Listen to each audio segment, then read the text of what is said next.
Catholic कलीसिया इस बात को स्वीकार करती है कि हमने सबत को बदला है और प्रभु का जो 7वां दिन है जो उसको पहले दिन में रविवार में बदला है और हमारे पास ये अधिकार है।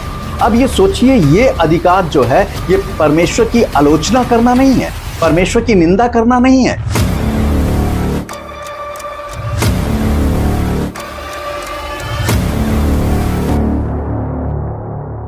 प्रभु यीशु मसीह के मधुर नाम में आप सबको जय मसीह की। प्रभु आपको बताए से आशीष दे, आमीन। हम बात कर रहे हैं प्रकाशित वाक्य की पुस्तक के विषय में। प्रकाशित वाक्य के इस श्रृंखला में आप सभी का स्वागत है। प्रकाशित वाक्य के 7 खंडों में से हम 5वें खंड में हैं, अंतिम संघर्ष और महान विवाद। पिछले संदेश में हमने सीखा था प्रकाशित वाक्य 13 अध्याय और उसके 5वें पद के पहले भाग के विषय में। आज हम सीखेंगे प्रकाशित वाक्य 13 अध्याय उसके 5वें पद के दूसरे भाग के विषय में। पहले हम इस पद को पढ़ लेते हैं। यहाँ पर क्या लिखा हुआ है? बड़े बोल बोलने और निंदा करने के लिए उसे एक मुंह दिया गया और उसे 42 महीने तक काम करने का अधिकार दिया गया। इस पद में जो है इसके 2 पॉइंट थे।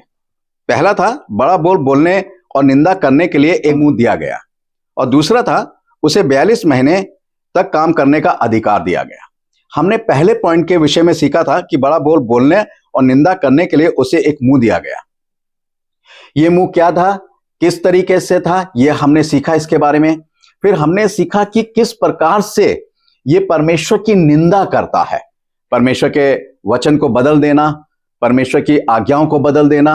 और ये जो है ये सारी चीजें जो हैं इसने कर रखी थी कि कैसे हमने पिछले संदेश में सीखा था कि उन्होंने जो है उनकी बाइबल के अंदर 10 आज्ञा हैं, परंतु उनकी कैटेकिज्म की जो किताब है उसमें जो है 10 आज्ञाओं को कैसे बदला गया है। ये उनकी कैटेकिज्म की जो किताब है ये हर एक कैथोलिक घर में आपको जो है वो मिलेगी और इसमें जो है आज्ञाएं दूसरी तरीके से दी गई हैं कि दूसरी आज्ञा को इन्होंने बिल्कुल निकाल दिया, चौथी आज्ञा को इन्होंने बदल दिया और जो 10वीं आज्ञा थी उसके 2 भाग इन्होंने कर दिए। ये आप अपनी स्क्रीन पर भी देख सकते हैं। अब हम बात करेंगे कि चौथी आज्ञा के विषय में। जब हम बात कर रहे थे कि उन्होंने जो है चौथी आज्ञा को बदल दिया है, जबकि हमने पिछले संदेश में यह भी सीखा था कि परमेश्वर कहता है कि कोई भी आज्ञा जो मैं तुझे देता हूं उसको ना तो घटाना और ना बढ़ाना।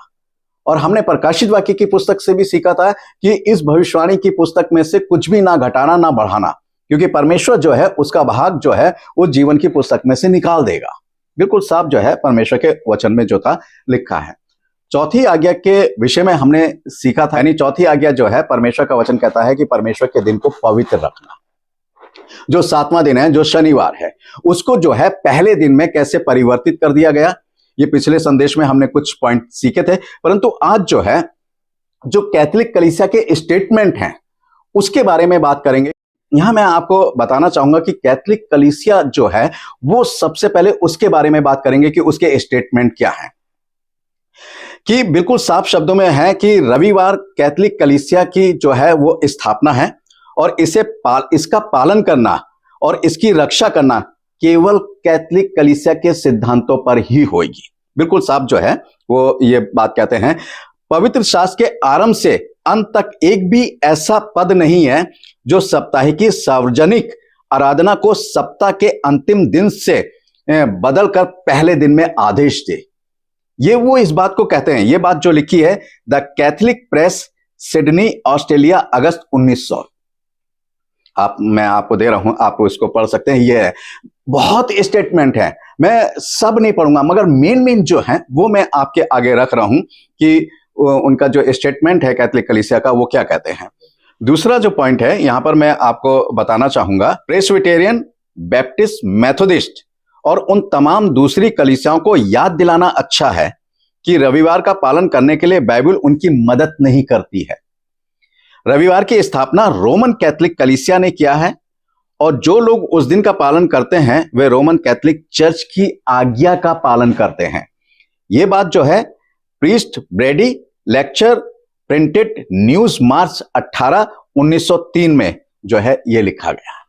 ये जो है स्टेटमेंट आए हैं जो मैं आपके सामने रख रहा हूं, मैं अपनी तरफ से कुछ नहीं कह रहा हूं। तीसरा यहां पर दिया है, बिल्कुल सीधे सादे रूप में परमेश्वर ने अपनी कलीसिया कैथलिक को यह अधिकार दे दिया कि अपनी सुविधा के अनुसार चाहे जिस दिन या दिनों को हटा दे। कलीसिया ने सप्ताह के पहले दिन को चुना और समय बीतने के साथ साथ दूसरे पवित्र दिनों की स्थापना की। सबसे पहली बात, बाइबल में कहीं पर भी परमेश्वर खुद मना करता है कि ना तो बदलना और ना घटाना ना बढ़ाना, और ये कह रहे हैं कि परमेश्वर ने उनको जो है कैथलिक कलीसिया को ये दिया है कि इसको बदल दें। बिल्कुल भी किसी को भी बदलने का, परमेश्वर के वचन में से किसी को भी बदलने का या घटाने का कोई भी अधिकार किसी भी मनुष्य के पास नहीं है इस पृथ्वी पर। और परमेश्वर जो है अपने वचन को पूरा करता है और पूरा होता हुआ देखता है, जैसा परमेश्वर ने कहा। हाँ, बहुत सी बातें व्यवस्था के अंदर, व्यवस्था की बात बता रहा हूं, जो बदली गई हैं व्यवस्था के अंदर भी मैं आपको बता देना चाहता हूं। वो क्या है? बलिदान।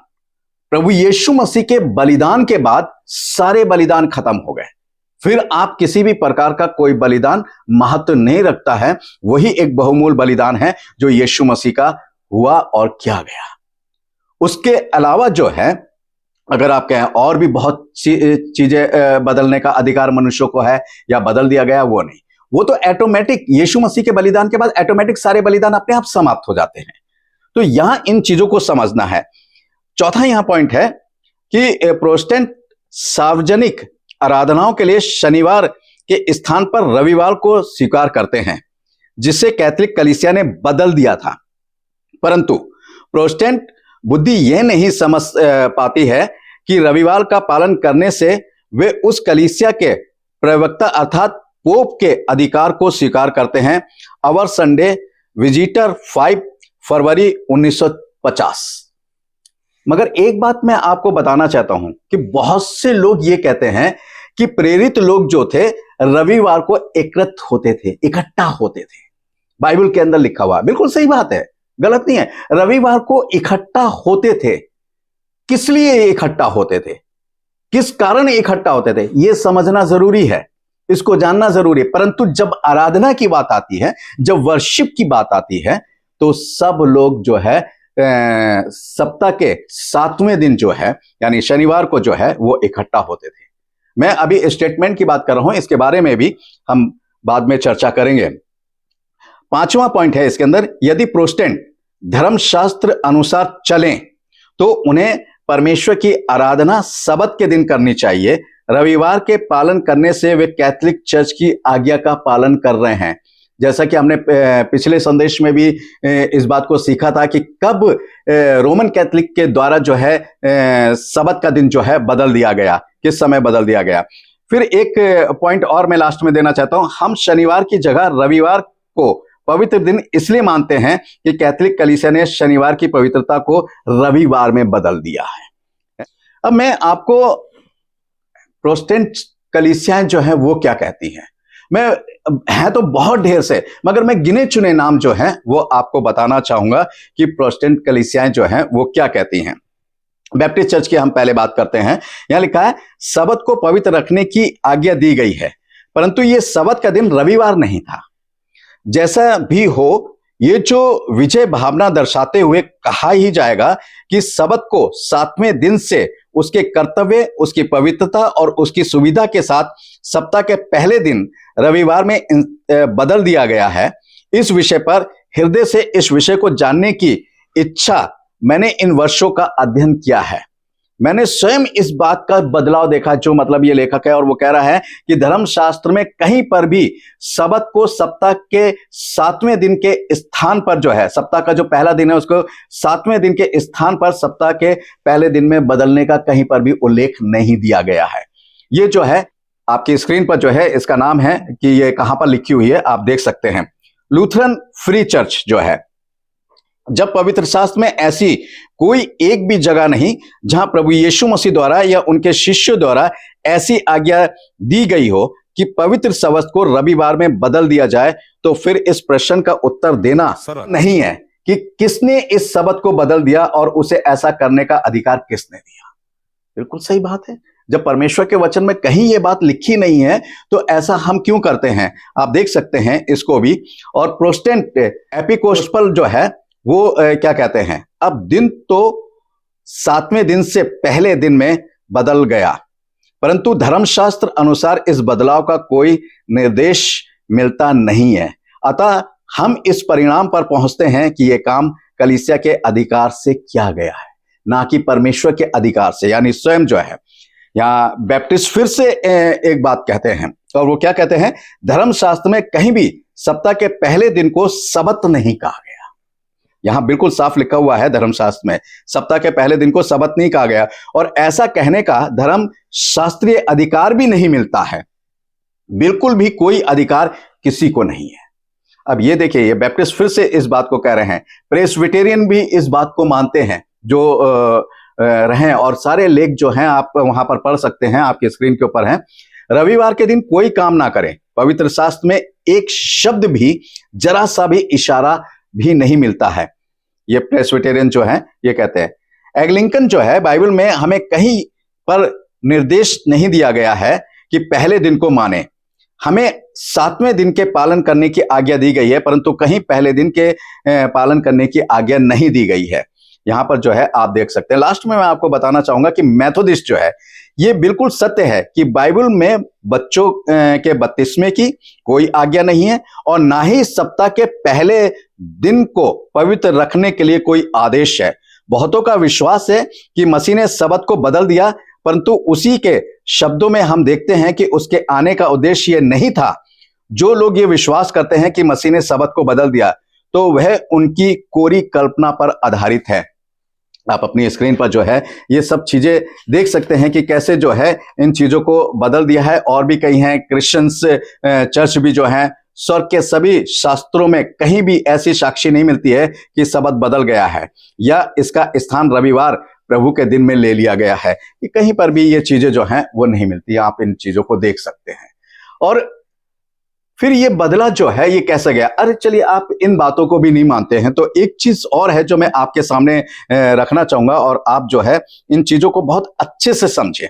और इसके बावजूद भी अगर आप नहीं समझ में आता है, नहीं होता है, तो आप खुद देख सकते हैं, खुद आप इसकी खोज कर सकते हैं। यहां एक चीज मैं आपको बताना चाहूंगा। फादर पीटर गेरमैन के द्वारा जो है एक किताब लिखी गई है, कन्वर्ट्स कैटिज्म जो है वो लिखे गए। उनके जो स्टेटमेंट है वो मैं आपको पढ़ के सुना रहा हूं कि क्या है। कैथोलिक चर्च ने शनिवार के स्थान पर रविवार क्यों रखा? ये सवाल जो है रखा है कि क्यों रखा है। चर्च ने शनिवार के स्थान पर रविवार रखा क्योंकि मसीह रविवार को मृतकों में से जी उठे थे और पवित्र आत्मा रविवार को प्रेरितों पर उतरी थी। किस अधिकार से चर्च ने शनिवार के स्थान पर रविवार रखा? चर्च ने उस दिव्य शक्ति की प्रभुता के कारण शनिवार के स्थान पर रविवार रखा जो यीशु मसीह ने उसे प्रदान की थी। तीसरी आज्ञा क्या आदेश देती है? तीसरी आज्ञा हमें रविवार को प्रभु के दिन के रूप में पवित्र करने का आदेश देती है। यहां पर मैं एक चीज आपको बताना चाहूंगा, जो तीसरी आज्ञा की बात हो रही है। तीसरी आज्ञा का मतलब क्या है कि जब दूसरी आज्ञा निकाल दी गई, कैथोलिक चर्च के द्वारा दूसरी आज्ञा यानी मूर्ति पूजा की जो आज्ञा थी उसको निकाल दिया गया, तो ऑटोमेटिक जो सबत की चौथी आज्ञा थी वो तीसरी आज्ञा बन गई। तो यहां पर जो है वो तीसरी आज्ञा की बात जो है यानी सबत की आज्ञा की बात चल रही है। ये ध्यान रखना है, इसलिए मैं आपको सारी चीजें क्लियर करता चल रहा हूं। तीसरी आज्ञा हमें रविवार को प्रभु के दिन के रूप में पवित्र करने का आदेश देती है। तीसरी आज्ञा क्या मना करती है? तीसरी आज्ञा मना करती है प्रार्थना और ईश्वरीय उपासना का परित्याग, सभी अनावश्यक दास्यपूर्ण कार्य, जो कुछ भी प्रभु के दिन को पवित्र रखने में बाधा डालता है। प्रभु के दिन का अपमान एक गंभीर मामला है। प्रभु के दिन का अपमान अपने आप में एक गंभीर मामला है, हालांकि इसमें हल्की फुल्की आलोचना की गुंजाइश है। तो ये जो चीज है ये उस किताब में लिखी गई है जो मैंने आपको नाम बताया, आप उसमें पढ़ सकते हैं, देख सकते हैं कि कैसे। कुल मिला के जो कहने का मेरा अर्थ है, यहां पर जो स्टेटमेंट आपको दिए हैं, कैथोलिक कलीसिया इस बात को स्वीकार करती है कि हमने सबत को बदला है और प्रभु का जो सातवां दिन है जो उसको पहले दिन में रविवार में बदला है, और हमारे पास ये अधिकार है।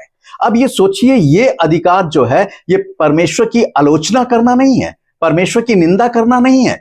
कि जब परमेश्वर का वचन जो है वो बिल्कुल साफ शब्दों में कह रहा है कि तू कोई भी आज्ञा को ना बदलना और ना घटाना, ना बढ़ाना, ना उसे बदलना।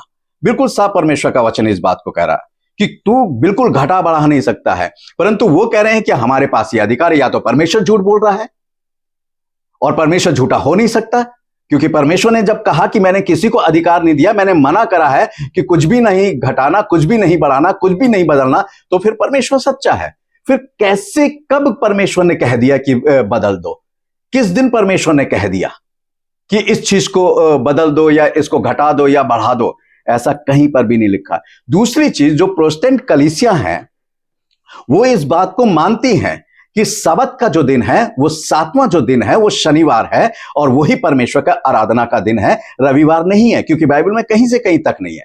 मगर हमारे जो बीच में कुछ ऐसे लोग हैं जो इस विषय के लिए लड़ते हैं, नहीं ये दिन है, नहीं वो दिन है, ये कोई भी दिन है। आप उस स्टेटमेंट को पढ़िए, कब बदला गया, किस दिन बदला गया, आप उनको पढ़िए और आपके बाद में जो है सारी चीजें जो है समझ में आ जाएंगी। ये लड़ने का या तर्क वितर्क करने का विषय नहीं है, ये समझने का विषय है।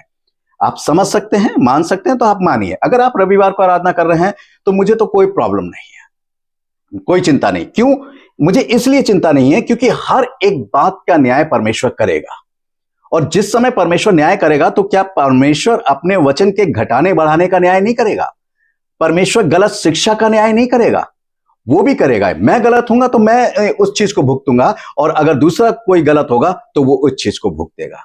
तो परमेश्वर जो है न्याय के आसन के सामने जब खड़े होंगे तो सारी चीजें पता चल जाएंगी। और पता अब भी चलती हैं। परमेश्वर का वचन यदि हम बहुत ही डीपली पढ़ें, बहुत अच्छे से पढ़ें, आत्मा में होकर पढ़ें, तो हमें सब चीजें समझ में आ जाती हैं। तो मेरे प्यारे भाइयों बहनों, ये जो बड़ा बोल है जो ये कहता है कि हमें परमेश्वर के वचन को बदलने का अधिकार है, इससे बड़ी और निंदा क्या हो सकती है?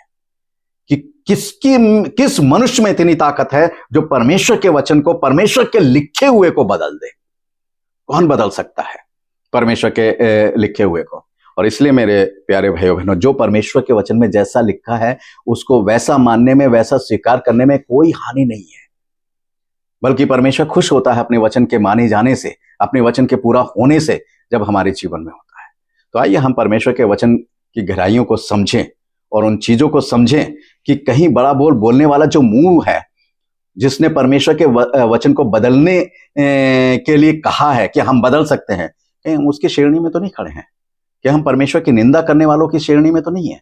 उसमें से निकलें और परमेश्वर के जो सही मार्ग है, जो सच्चाई का है, निंदा करने वाला कहीं ना हो, उनमें से निकलकर हम परमेश्वर के सही मार्ग पर चलें। प्रभु आप सबको आशीष दे। आमीन।